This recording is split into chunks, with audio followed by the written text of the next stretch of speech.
자, 그 다음에 부동산 개발의 타당성 분석이라고 있어요.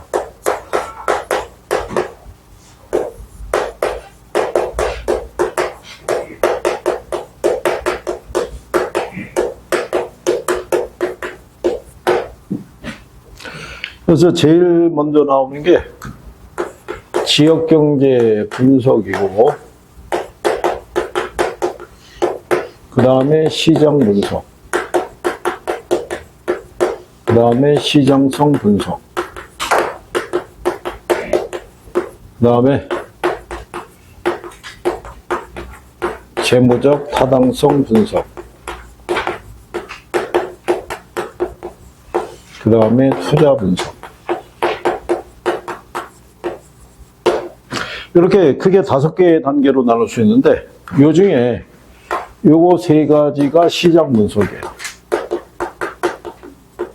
이게 선행 분석. 그리고 얘네 둘이 경제성 분석. 이게 후행 분석이에요. 실전에서는 제일 많이 활용한 게 일단 이거예요. 자, 지역경제 분석은 어떤 의미냐면, 개발 사업이 추진되려고 하는 지역에 예상되는 수요, 앞으로의 성장 가능성, 이런 것들을 분석하는 게 지역경제 분석이에요. 즉 한마디로 얘기하면 지역경제가 활성화가 돼 있고 앞으로의 성장이 예상되는 곳에 개발 사업이 추진돼야 된다는 거예요. 왜? 수요가 많아야 분양을 하더라도 분양이 잘 될 거 아니에요. 그죠? 그 다음에 시장 분석이라는 거는, 그렇다고 해서 개발업자 입장에서는 모든 수요를 다 커버할 수 있는 건 아닌 거예요. 그죠? 그러니까 이 안에서 시장을 뭐 해야 돼요? 세분화하고 시장을 뭐 해야 된다? 차별을 해야 되는 거예요. 그래서 특정한 유형의 부동산이 있죠. 걔들을 선택할 수 있어야 돼요. 자, 시장을 세분한다는 거는 연령대에 따라, 성별에 따라, 소득 수준에 따라 시장을 나누는 거예요. 우리가 간단하게 의류 시장도 남성 의류가 있고 여성 의류가 있어요, 없어요? 있을 거 아니에요. 거기다가 여성 의류도 들어가게 되면 청소년 대상으로 한 의류도 있을 거고, 그죠? 그 다음에 결혼 안 한 미스들을 대상으로 할 수도 있고, 결혼한 미세스를 대상으로 하는 것도 있고, 부인용 의상도 있을 수 있어요, 없어요? 이렇게 세분해서 들어가듯이 주택도 마찬가지라는 거예요. 그죠? 연령에 따라, 소득 수준에 따라 원하는 주거 유형의 형태는 다 다를 수 있어요, 없어요? 있을 거 아니에요. 그러면 그 지역이 성장을 해서 외부로부터 1인 가구가 많이 유입됐다고 생각해 보세요. 1인 가구를 대상으로 그 사람들에게 공급할 수 있는 주택은 뭐가 있겠어요? 원룸도 지어줄 수 있고, 도시형 생활주택도 지어줄 수가 있고, 다양한 유형에 대한 거를 기존에 있는 것은 가령 예를 들어서, 다가구나 이런 데 있는 예를 들어서 세놓거나 하숙집 이런 형태에 따르면, 새로운 형태, 기존의 임대 공간보다는 좀 차별성을 가지고 있는 주택을 공급해야 될 거 아니에요. 그죠? 그래서 이거를 거쳐서 특정한 부동산을 우리가 선택을 해요. 그 다음에 시장성 분석은 이 특정한 부동산이 시장에 공급됐을 때 매매 또는 임대될 수 있는 가능성이 있죠. 예, 이거를 조사하는 게 시장성 분석이에요. 이걸 많이 내요. 그러면 매매 또는 임대 가능성 여부를 조사할 때 동시에 쓰는 게 뭐냐면 흡수율 분석이에요. 그러니까 흡수율 분석은 과거의 추세를 토대로, 과거의 정보를 매개로 미래 수요를 예측하는 거예요. 그래서 거기 303페이지 하단을 가게 되면 흡수율 분석이라고 나와 있죠. 디귿에. 디귿을 보면 시장성 분석의 유형으로 흡수율 분석이 있다 이렇게 해놨잖아요. 그래서 얘는 과거 자료를 토대로 추세 분석을 하는데 이 추세가 미래 수요를 예측하는 거예요. 미래 수요. 그러니까 수요는 예측하기가 쉽다 어렵다. 어려워요. 이거 흡수율 분석이 정확한 건 아니에요. 그래서 그렇게 미래 수요를 예측하기 힘드니까 이거라도 쓰는 거예요. 과거의 자료를 토대로 현재 뭐 수요를 분석하면 틀리는 거예요? 미래를 얘기하는 거예요? 이게 정확한 게 아니라 랜덤이라고 보시면 돼요. 예를 들어서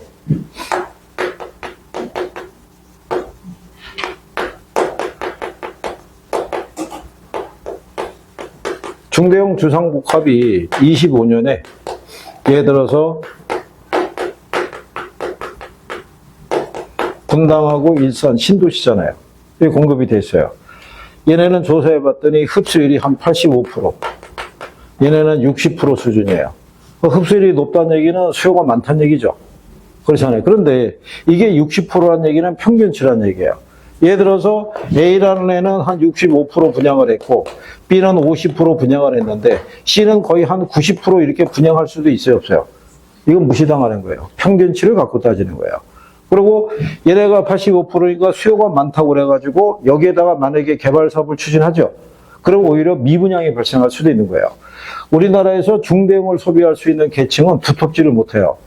이게 85%라는 얘기는 살 사람 이미 다 산 거예요. 근데 추가로 때려넣게 되면 미분양이 생길 수 있어요, 없어요? 그럼 얘네가 미분양을 소진하기 위해서는 분양가를 낮춘다고요. 그러면 기존의 주택의 가격도 어떻게 돼요? 영향을 받을 수밖에 없는 거예요. 그러니까 그만큼 이 자료가 정확한 자료는 아니라는 거예요. 다만 그래도 이거를 토대로 미래 수요를 추정하기 위해는 적합한 방법이 없으니까 이걸 갖고 판단하는 거예요. 시장 상황은 시시각각 달라질 수 있어요, 없어요? 달라질 수 있는 거예요. 큰맘 먹고 나도 집 한 채 더 사가지고 나도 꿈에도 그리던 다주택자가 드디어 돼본 거야. 딱 그랬는데 갑자기 대통령이 나서가지고 그래 주택 많이 갖고 있어봐. 세금 많이 내면 되지. 뭐 이렇게 나오면 그렇잖아요. 부담이 커질 거 아니에요, 그죠? 거기다가 그 하나 더 만들려고 대출도 꽉 끼워서 받았는데 연장이 안 된다고 그래보세요. 그럼 어떻게 돼? 답이 없잖아요. 어? 돈을 어디서 마련할 길은 없고 세금은 계속 내야 되고. 그러니까 그래서 누누이 말씀드리지만 투자한다는 게 어려운 거예요. 그런데 투자자로부터 그 투자 자금을 끌어내야 되는 사람이 여러분이에요. 그 얼마나 프레젠테이션을 잘하겠어요. 그죠? 어? 그러니까 말로만 여기 돈이 되는 공간이 이러면 지갑이 안 열린다는 거예요. 그러니까 여러분들도 제가 누누이 말씀드린 게 있는데 진짜 공부는 합격한 다음에 열심히 해야 돼요. 제가 지금 여러분들에게 강의하는 거는 시험장에 가서 60점을 맞을 수 있는 방법론을 알려주는 거예요. 그 이상의 것은 없어요. 그죠? 왜? 그 이상 얘기해봐야 그 시험이 안 나오니까. 의미가 없잖아요. 그 여기다가 노란색으로 해주잖아요. 얘가 잘 나온다고? 어? 아니, 그게 학문적인 관계에서 얘가 잘 나온다는 게 무슨 의미가 있어요? 어? 이것도 어려운 파트예요. 그 다음에 이 재무적 타당성 분석은 자 시장 분석의 결과로 나타난 이 수익률을 가지고 투자자를 유치할 수 있는지 그거를 판단하는 게 재무적 타당성 분석이에요. 시장 조사는 다 했어요. 그럼 개발 사업을 추진하려고 그러면 뭐가 있어야 돼요? 돈이 있어야 되잖아요. 그러면 투자자를 유치할 수 있어야 되잖아요. 그럼 투자자들은 수익률이 보장이 안 되면 투자할 리가 없을 거 아니에요. 그죠? 그리고 이제 투자 분석은 최종 결정은 여기서 하는 거예요. 그런데 하나의 개발사만 갖고 결정하는 게 아니라 아까 우리가 최유 이용할 때 봤었죠. 여러 개의 개발 대안 중에서 가장 최유 이용이 될 수 있는 사업안을 선택하는 게 여기서 하는 거예요. 그러니까 얘가 제일 상위 레벨이에요. 그러니까 순서가 이렇게 가는 거예요.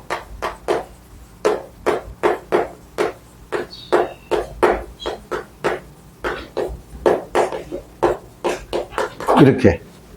이게 얘가 제일 상위 레벨이에요. 그러니까 가령 예를 들어서 지금 재무적 타당성 분석을 하고 있다는 얘기는 이 단계는 다 거쳤다는 얘기예요. 무슨 말인지 아시겠어요? 이 순서도 한번 출제했어요. 순서도. 근데 학계론에서는 순서 있죠? 절차. 네, 이걸 중시를 해요. 그래서 순서나 절차에 관련된 애들은 대부분 출제했어요. 그걸 왜 출제를 했냐면 이런 거예요. 이 부동산 학에서 얘기하는 사회과학적인 관계에서는 이게 연습이라는 거를 하기가 어려워요. 그렇잖아요. 막 이거 연습 삼아 내가 분양받은 거야. 거기가 없었던 일 회 다시 할 거야. 이런 건 성립이 안 되는 거예요. 한번 선택하면 그걸로 끝나는 거예요. 그러면 오류를 우리가 줄일 수 있는 방법이 뭐냐면 여러분들 차에 내비 설치돼 있죠. 내가 처음 가는 그 목적지를 가기 위해서 내비를 찍으면은 최소한 시행착오는 줄이면서도 갈 수 있는 거예요. 내가 지도 보고 찾아가는 거는 낫다는 얘기예요. 그죠? 그런 의미에서 순서나 절차를 조금 더 중시한다 이렇게 보시면 되는데 웬만한 건 다 냈어요. 웬만한 건. 그 다음에 뒤로 가시면 신개발이 있고 뭐가 있어요? 재개발이라고 나와 있죠? 네. 그 중에서는 일단 거기 재개발 쪽에 시행 방법에 따른 분류도 있고 그 다음에 법에 따른 분류도 있는데 거기 법에 따른 분류 있죠? 그건 일단 별표 하나 하시는 거예요. 거기 중환경 개선사업, 재개발, 재건축 이런 거 나와 있잖아요. 그죠? 네. 거기서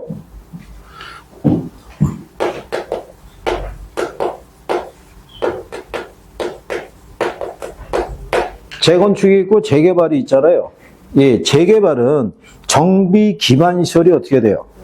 열악한 지역이에요. 그래서 이거는 우리가 발열이라고 해줬어요. 열이 난다고.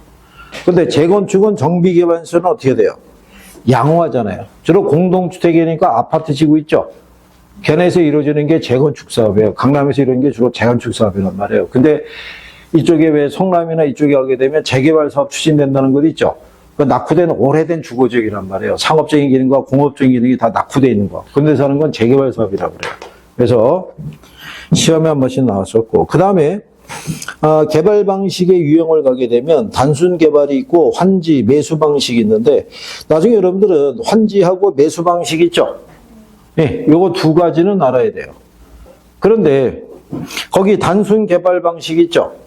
그게 자체 개발이에요. 자체 개발이니까 지주가 스스로 개발하는 거니까 지주의 소유권에 관한 권리가 변하지 않아요. 그런데 환지 방식은 간보유를 적용하기 때문에 나중에 환지를 받을 때 면적이 원래 면적보다 축소될 수도 있죠. 네, 그래서 권리가 축소되는 형이라고도 얘기를 해요.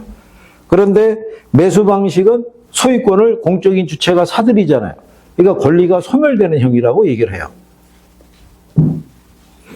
대부분 여러분들이 공법에서 배우셨겠지만 매수 방식을 쓸 수 있다는 얘기는 그 지역의 지가 수준이 쌀 때, 낮을 때는 매수할 수도 있어요.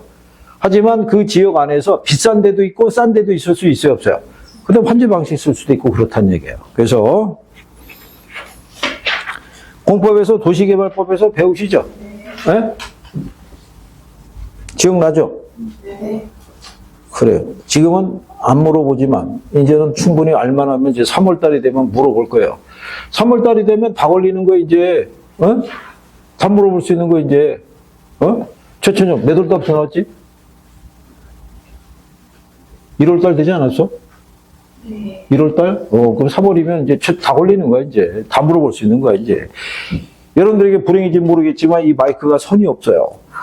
내려갈 수 있다는 거야. 그죠? 잠깐만 생각하고 있으면 갑자기 옆에 인기척이들께서 보면 선생님 옆에 서 있을 거예요. 그죠? 바로 옆에 대고 물어볼 수 있는 거예요. 그러니까 집중해야 되는 거예요. 집중.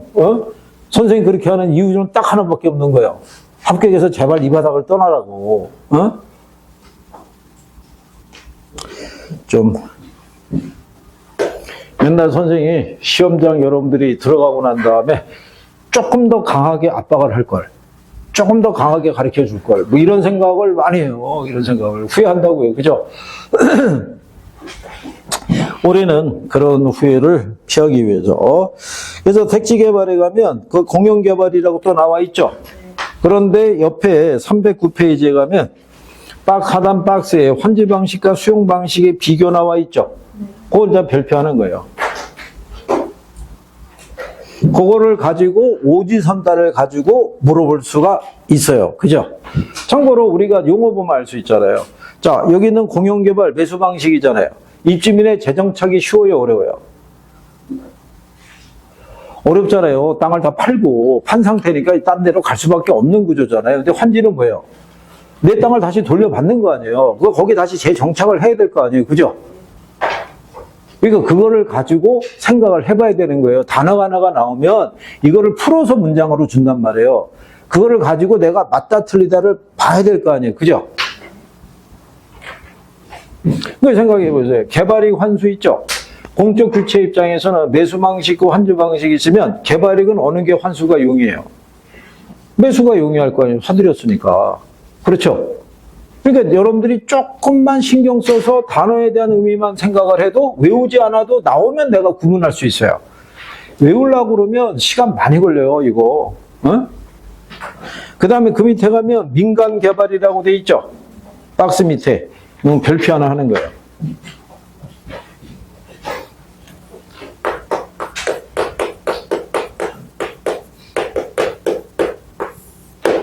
자, 민간 개발에 가면 제일 먼저 나오는 게 자체 개발이 있어요.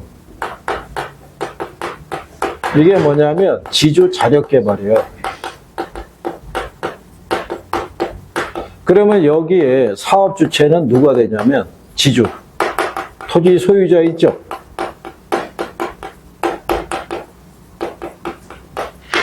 그러니까 이 자금도 이 사람이 조달해서 건설하고 분양에 따른 이익도 다 이 사람이 가지고 가는 거예요. 그죠? 대신에 위험도 다 이 사람이 부담해야 돼요. 그죠? 그래서 위험도가 높기 때문에 이걸 줄이기 위해서 하는 게 뭐다? 지주 공동사업 방식이에요. 그죠? 지주하고 개발업자하고 같이 힘을 합쳐서 개발하는 방식이라고 생각하시면 돼요. 그래서 뒤로 가게 되면 지주 공동사업의 종류를 보게 되면 공사비 대물 변정이라고 있죠. 공사비를 물건으로 주는 거예요. 우리 왜 동네에 가게 되면 다가구 주택이나 뭐 연립 빌라 이거 지어놓고 그럼 걔네 짓고 나면 여기 전기공사 해야 해요. 그럼 전기공사 사업주에게 현금으로 주는 게 아니라 여기 내가 301호를 너한테 줄 테니까 네가 이거 분양하라든 뭐라든 간에 이거 매매해서 돈 가져가라고 할 수 있어요, 없어요? 네. 그리고 거기 보면 등가 교환 방식이라고 있죠. 얘는 그래도 그래서 별표는 해야 돼요. 등가 교환은 토지 소유자는 토지를 대고 개발업자가 공사비 대가지고 개발 사업을 완공한 다음에 토지 가치와 건물 가치 있죠. 이거를 등가로 교환하는 거예요. 근데 현실적으로 토지 가치하고 건물 가치가 1대1이 될 수는 없죠. 그러니까는 차익에 대해서는 어떤 방법으로 보존해 주겠다라는 이제 약정을 맺는 거예요. 다만 이 사업을 하려고 그러면 이 토지가 신탁 설정이 돼야 돼요. 개발 사업이 완성이 되고 난 다음에 토지 소유자가 이거 매각해버리면 난리 나는 거예요. 그래서 신탁 설정을 유도하도록 돼 있다. 그래서 공사비 대물 변정이 있고, 그 다음에 분양금으로 공사비를 지급하는 형태도 있어요. 그 다음에 거기 보면 투자자 모집형이 있죠. 우리나라에 보게 되면 지역 주택조합 이런 거 많이 생겨요, 안 생겨요? 재개발에서 재건축 사업에 가게 되면 조합 세린다 막 이러잖아요. 동네 재개발 사업이 만약에 뭐 시작이 됐다 그러면 한 10년 보면 돼요. 그러니까 한참 남은 거예요. 그죠? 그런데 중간에 되면은 얘네들이 무슨 뭐 대표 회의가 뭐 설립이 됐다 뭐 이게 하잖아요. 중요하고. 그러면서 회비 뭐 이런 거 그냥 신경 안 써도 돼요. 냅두고 어차피 그게 그 대표단이 계속 관리도 만무할 거고. 그래서 한참 가야 돼요. 아마 여기도 날릴 거죠. 둔천동 이쪽에. 여기 둔천 아파트 이쪽은 단지 넓은데. 거기도 재건축 거기 들어갈 때, 거기 한번 지난번 구정 때 뭐 살포가 살벌했을걸요? 근데 조원들에게, 거기 들어간 사람들에게 다 그렇게 하는 거예요. 근데, 그렇게 뭐 선물이나 뭐 이런 거 살포하면 그 돈 다 어디로 가겠어요? 나중에 다 그 분담금이나 다 그런 데로 다 들어가는 거예요. 그냥 받을 때만 좋은 거지. 그러니까. 근데 여러분들은 거기에 관한 맹점이나 이런 제도상 이런 거 다 알아야 돼요. 왜냐하면 여러분 지역에 재개발이 들어갈 수가 있고 일부러 중개업자 중에 재개발이 예상되는 지역에 가서 사무실 내는 사람도 있다고요. 그러니까 여러분들이 그게 활용하려고 그러면 여러분들이 그 사업 자체를 잘 알아야 되잖아요. 그죠? 모르는데 뭐 어떻게 하겠어요. 그죠? 자, 그래서 투자자 모집형이 있고 거기에다가 이제 마지막 옆 페이지에 보면 사업 수탁 방식이라고 있죠. 걔는 또 별표하는 거예요. 이게 사업 수탁 방식, 사업 위탁 방식이라고도 얘기를 해요. 여기서 일단 알아둘 거는 사업 수탁 방식에 사업 주체 있죠? 사업 주체는 토지 소유자예요. 그죠? 그래서 이 사람이 이익도 이 사람이 다 가져가는 거예요. 그러면 여기서 개발업자 있죠? 개발업자는 사업 대행만 해주는 거예요. 예를 들어서 분양 대행 뭐 이런 것 있죠? 그래서 약정에 따라 분양 해마에 따라 거기에 따른 수수료 받아가는 방식이지 얘가 지분을 공유한다든가 이익을 공유한다면 틀려요. 그 다음에 세 번째로 가는 게 토지 신탁 방식이에요. 얘는 또 별표해야 돼요. 토지 신탁 사업이라고 돼 있죠. 네, 여기는 사업 주체 있죠. 이게 신탁사예요. 이게 위탁자가 있고 수탁자가 있어요. 그러면 위탁자가 누구냐면 지주. 이게 신탁회사예요. 그러면 둘 사이에 신탁 계약이 체결이 되죠. 그러면 형식적으로 이 토지에 대한 소유권이 있죠. 원래 누구 명이었는데 위탁자 명인데 소유권이 일로 이전하는 거예요. 그래서 형식적으로 소유권이 이전되는 방식은 이거밖에 없어요. 그래서 얘가 개발 자금 같은 경우를 얘네가 조달을 해서 이걸 완공을 시켜요. 완공을 시키고 분양을 통해서 발생한 수익에서 자기들 비용 수수료 공제하고 위탁자에게 주거나 위탁자가 지정하는 수익자가 있어요.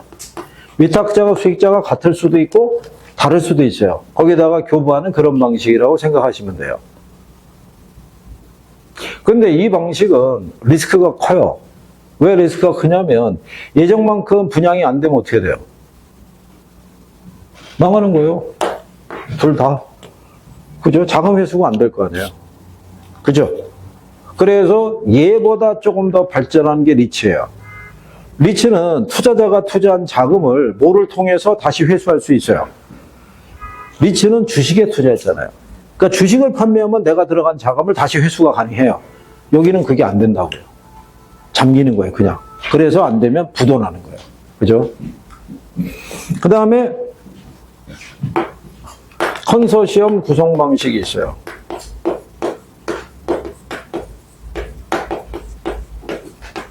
이거는 대규모 개발에 쓰는 거예요.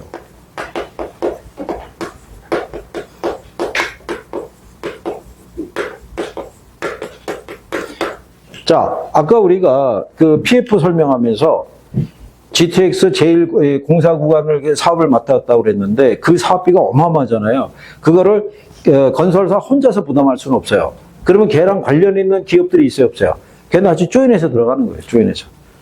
그래서 대규모 개발 사업할 때 여러 개의 기업이 모여서 연합법인을 설립해서 이 사업을 추진하는 거예요. 그럼 여러 개의 법인이 모이니까 의사결정이 신속하겠어요? 더디겠어요? 더딜 수밖에 없는 거예요. 이해관계가 어떻게 되겠어요? 이해관계가 첨예해요. 주로 관계공사 같은 거 맡게 되면 공사비를 정부가 지급하잖아요. 확실하단 말이에요. 그러니까 내 지분 비율에 따라서 배당받는 비율이 커질 거 아니에요. 그러니까 그 비율을 조정하는 것도 쉽지 않은 거예요. 그 다음에 뒤로 넘어가면 민간자본 유치 사업 방식이라고 있죠. 네, 거기에 별표하는 거예요.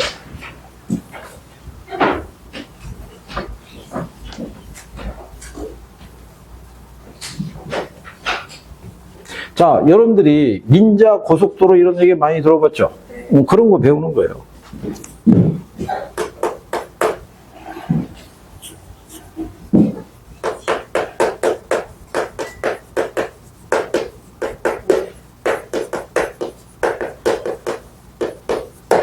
원래 이 사회 기반 시설 있죠?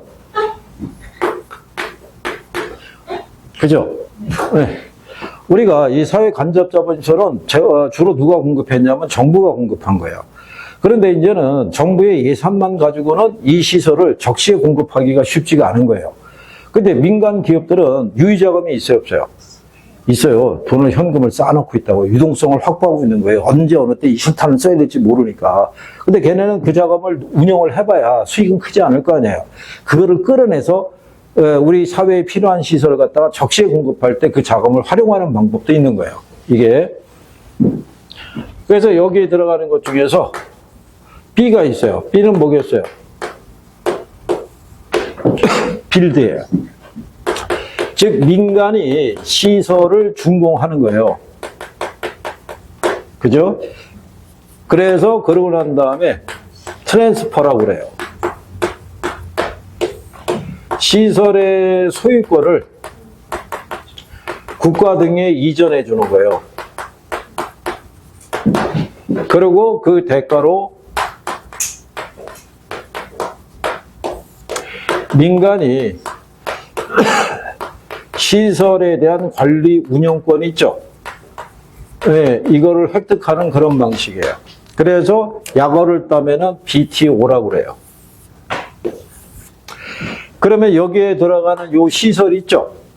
예, 이 시설이 뭐가 있냐면 도로, 다리, 터널 이런 시설이에요. 이거는 사용자에게 사용료를 받을 수 있는 거예요.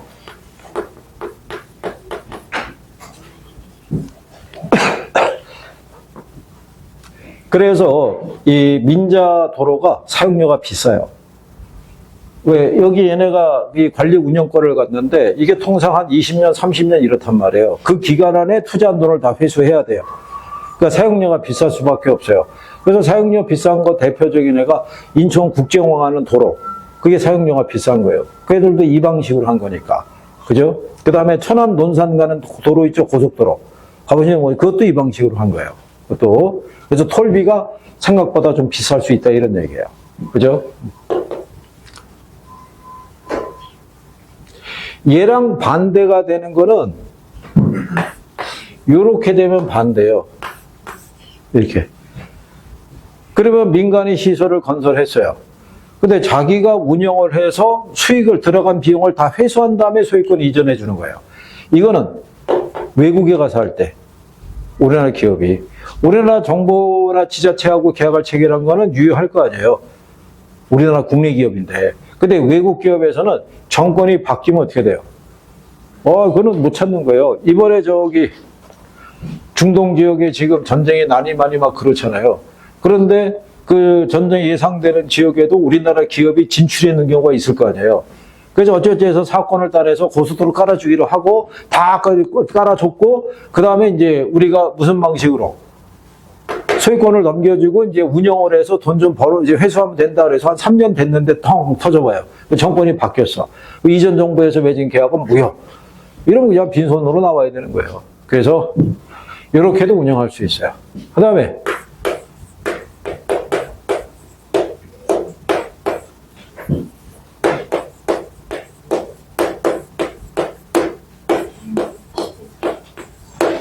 그 여기도 똑같은 거예요. 민간이 시설을 뭐 해요? 준공을 해요. 그리고 소유권을 이전해 주는 대가로 임대차 계약을 체결을 해서 거기에 따른 뭐로? 임대료로 투자비를 회수하는 방식이에요. 그럼 여기 들어가는 요 시설 있죠? 요 시설은 뭐냐면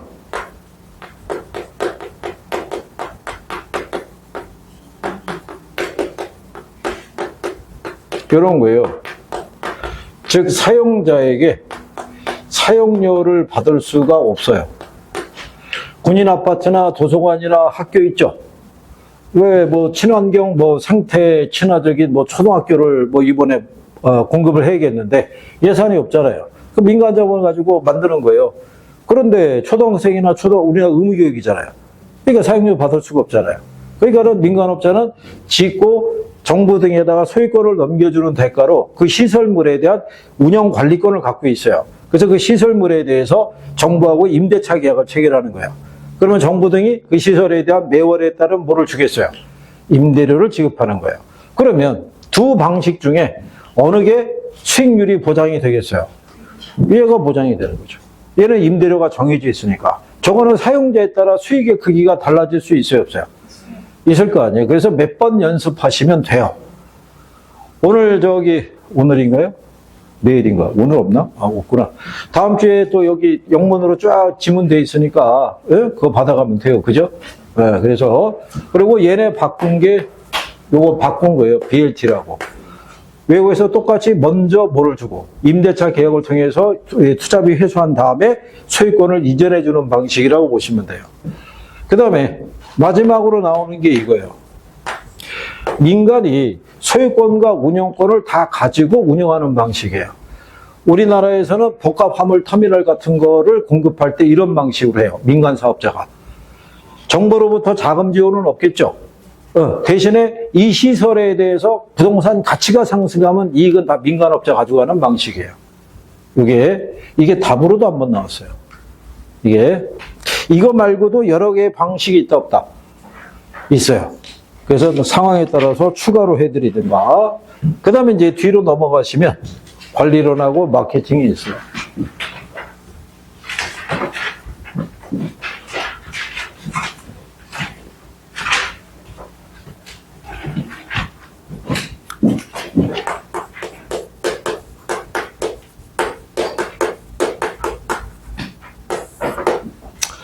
자, 권리에 대한 거기 보시면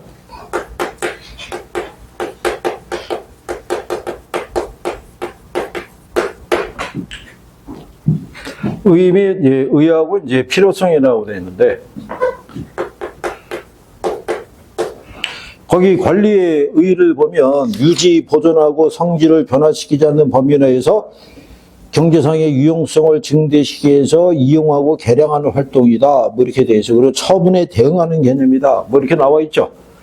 오래전에 번역된 거예요. 이게 근래는 뭐라고 얘기했냐면 근래도 아니죠. 벌써 한 30년 전이죠. 1970년이면 지금부터 몇 년 전이에요? 56년 전이잖아요. 그죠? 네. 그로부터 한 20몇 년이 지난 다음에 나온 건 뭐냐면 처분에 대응하는 게 아니라 이런 논리로 얘기를 해요. 지금 여러분들이 부동산 이용과 부동산 개발을 배웠죠. 지금까지 개발한 거예요. 그럼 지금부터 관리가 중요하다는 거예요. 지금부터. 왜? 부동산 수명이 기니까. 그렇죠? 근데 관리 영역도 내용이 단순한 게 뭐냐면 이게 일본의 건물 관리에 대한 게 국내에 처음 소개가 된 거예요. 그 다음에 90년대 들어서 미국의 부동산 관리 회사의 관리 활동이 소개가 되면서 두 개가 섞인 거예요. 두 개가. 그런데 둘 다 나와요. 어쩔 수 없이 정리해야 돼요. 그리고 부동산 관리의 필요성이라고 옆에 나와 있죠. 그러면 이런 관리가 왜 필요하겠어요? 가장 근본적인 건 이거예요. 도시화. 자, 모든 부동산학에서 취급하는 모든 문제의 발생 원인은 여기서 비롯되는 거예요. 도시화에서. 자, 공업화가 산업화가 되면서 농촌 지역이 인력으로 농사 짓는 게 아니라 영농, 기계로 바꾸는 거예요, 이제. 그러면 남는 잉여 인력이 어디로 가겠어요? 먹고 살아야 되니까 도시로 모여드는 거예요. 그런데 좁은 공간에 많은 인구가 유입이 되니까 주거 공간이 턱없이 부족할 거 아니에요. 그러면 그거를 우리가 흡수하기 위해서 만들 수 있는 게 뭐겠어요? 아니, 이제 대형주택이 들었을 거 아니에요. 근데 대형주택이 들어서고 건물이 고층화되려고 그러면 이게 발달해야 된다고요. 건축기술. 그래서 엘리베이터가 개발이 되면서 기하급수적으로 도시의 구조가 수직 공간으로 계속 뻗어 올라갔다고 생각하시면 돼요. 그죠? 거기에다가 근래 들어서 보게 되면은 부재 소유자 있죠? 요즘 어디가 개발된다 그러면 그 중에 50% 이상은 다 외지 사람이 다 들어와서 샀잖아요. 그죠? 그러면 여러분들이 거기서 부동산을 상주하면서 관리하는 게 아니잖아요.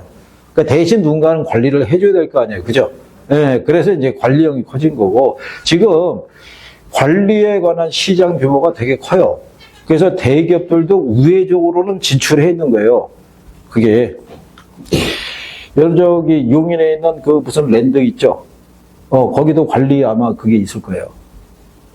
그래서 그쪽도 그게 발전이 돼 있어요. 그래서 어쨌든 뭐 그렇다는 얘기고. 그 다음에 그 밑에 가면 관리의 세 가지 영역이라고 나와 있죠. 예, 그게 뭐냐면 관리의 분류예요. 분류인데 첫 번째 나오는 게 영역별 분류라고 그래요. 영역별 분류는 자, 여기 자산관리라고 명시가 되어 있고요. 그 다음에 건물 및 임대차 관리 있죠. 이거를 부동산 관리라고도 얘기를 해요. 그 다음에 시설 관리. 자산 관리를 어셋 매니지먼트라고도 얘기를 하고요. 프로퍼티 매니지먼트라고도 얘기를 하고, 퍼실리티 매니지먼트라고도 얘기를 해요. 이 중에 이게 제일 중요해요. 얘만 나와요, 얘만. 자산 관리만. 제일 상위 레벨의 관리예요. 얘가